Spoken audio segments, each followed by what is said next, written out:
Hey guys, I am so freaking excited for this video. This is my top 10 single eyeshadows. One of them is a pigment, the rest are regular pressed eyeshadows. They range in price from $5 to a higher price point of, I believe, $21 is the highest one. There's something for everyone, I'll just say that. Some of these shades are ones that I use literally every single day, that I wear eye makeup. Other ones are ones that I kind of reserve for more creative looks, but ones that I just love so much that I feel like are serious must-haves in any like eyeshadow lovers collection.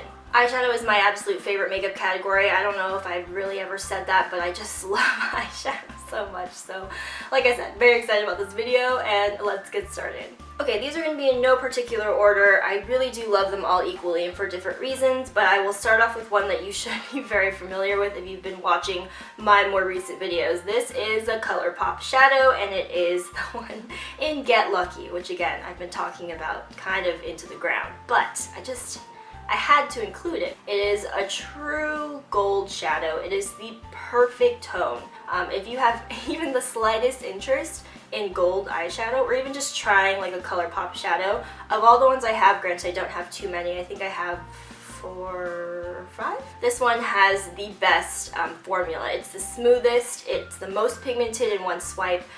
This happens to be an ultra metallic formula. It is just, look at that. Next up, from the other end of the price range, we do have an Urban Decay shadow in the shade Omen. This is like a bluish purple duochrome. This pops so well over black, so I normally... What is happening? For reals? As I was saying, this shade really pops on black, so I typically put it... I am wearing this on my lower lash line today. I also included this in my prom Get Ready? No. Fly away.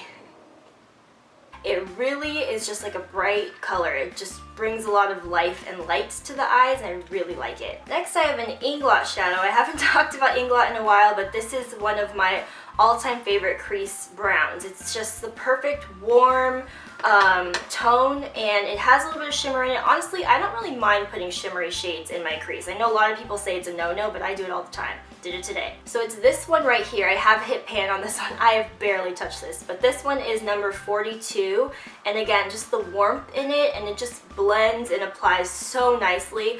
I don't know the exact price of Inglot shadows at the moment. When I bought this, I believe it was only $5, but I think they might have raised their prices at this point. I'll put all the prices in the description box anyway, but I love this shade, highly recommend it. It's just such a good crease color. Next, I have a MAC eyeshadow, and the only one to make it into this video. This is Plum Dressing, and this in combination with a gold and like a navy blue was one of my most favorite looks for a while. I was kind of wearing it in like every other video, but this is a great color to put not only in the crease to kind of warm it up and bring some color to it as well, but also on the lower lash line. It looks great. I haven't really used it on the lid, but this is a great eyeshadow. I do recommend it. This is a Velux Pearl, so it's a great formula. And this also comes in the Pro Pan, just instead of in the pot, for only $6. MAC recently lowered their prices for just the Pro Pans, which I think is awesome. So you can get this for only $6, which is great. This next shadow I bought as like a gift to myself. I think it was actually right around the holidays last year, but it is one of the Kat Von D Metal Crush shadows, so these are pretty pricey. But this is the shade Thrasher. I've shown this before. This is definitely more of a yellowy greenish tinged gold as opposed to Get Lucky, which is more of like a true gold type of color. So perhaps this won't be everyone's cup of tea, but I love this so much. The formula on this is just so perfect. It's so pigmented in one swipe. I mean, this shadow is big, so it kind of justifies the higher price point, but I mean, this will also last forever because you don't need a lot of it anyway. So definitely recommend this if you are a gold lover like I am. These next three are MakeupGeek single eyeshadows. I honestly just recently got into MakeupGeek. I think maybe in the spring of this year, so I'm kind of a MakeupGeek noob as far as trying a lot of their shadows, but these ones are ones that I use on a daily basis when I'm wearing eye makeup, and just, you need them. They're so good. The first one is Peach Smoothie. I've used this in multiple tutorials. This is the perfect blending transition color if you have lighter skin like I do. I never thought to grab a shadow like this. I used to go for more of like tan or sandy shades, not something just like straight up peach, but it really does work so well. It just doesn't look like what I would have grabbed, but honestly, this is so good. These are all three of these are matte, by the way. The next one moving up in tone is Frappe. This could work as a transition blending color for deeper skin tones, but for me, what I like to use this with is almost like creating a kind of gradient going up into Peach Smoothie. So I'll use Peach Smoothie as the first color I lay down, and then I'll put in my crease color, and then I might use it to blend out whatever shade I use there. And this one kind of helps to transition into that Peach Smoothie shade, if that makes any sense. So this is another kind of creasy shade, but it's just so good. These blend ridiculously well, and they honestly kind of do the work for you. The first time I used these, I did use them on camera. It was in like a get ready with me when I tried these for the first time, and it's just, the formula on these is so good.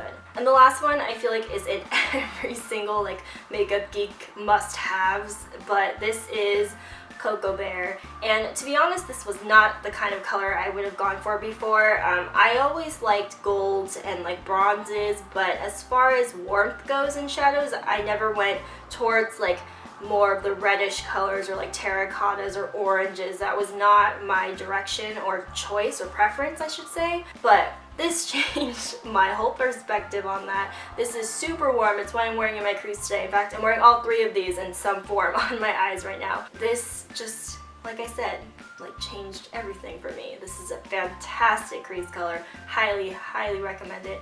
This is so good. Like, it deserves all the hype that it gets. If I counted correctly, we do have two more shadows. The next one being the Urban Decay Moondust shadow in Solstice. I have used this in a tutorial. I think this was my winter smoky eye from last year, I think. This I actually like more in combination with another like duochrome shadow. So any of the like blue-green, like blue-red, brown-red, like all of those duochromes, you know, so many brands have them. Wet n Wild has one, higher-end brands have them. But putting this on top of those is ridiculous because this has like the same tone, but it has glitter, so it just brings like the duochrome intensity to like a whole new place. Like, trust me. Of all the Moondust shadows that I have, Urban Decay did happen to send me, I think, almost the entire line last year, which by the way was ridiculous and crazy and very humbling, but this is by far my favorite because of the fact that it just really brings out like just a really cool look on the eyes. So of all of them, I would definitely recommend this one.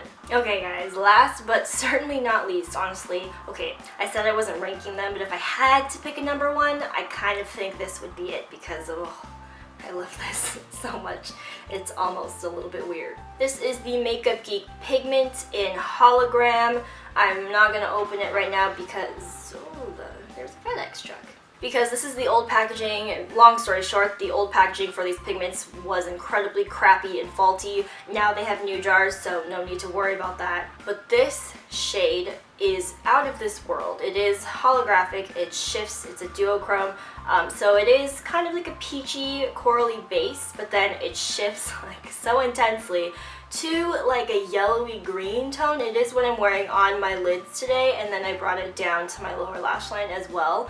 Just depending on where you're looking and like how the light hits it and stuff, it's just so cool. You guys know I am very partial to duochrome or holographic looking things, so you know, maybe this is no surprise to you guys, and some people may not like it, but oh my god, I think it is beautiful.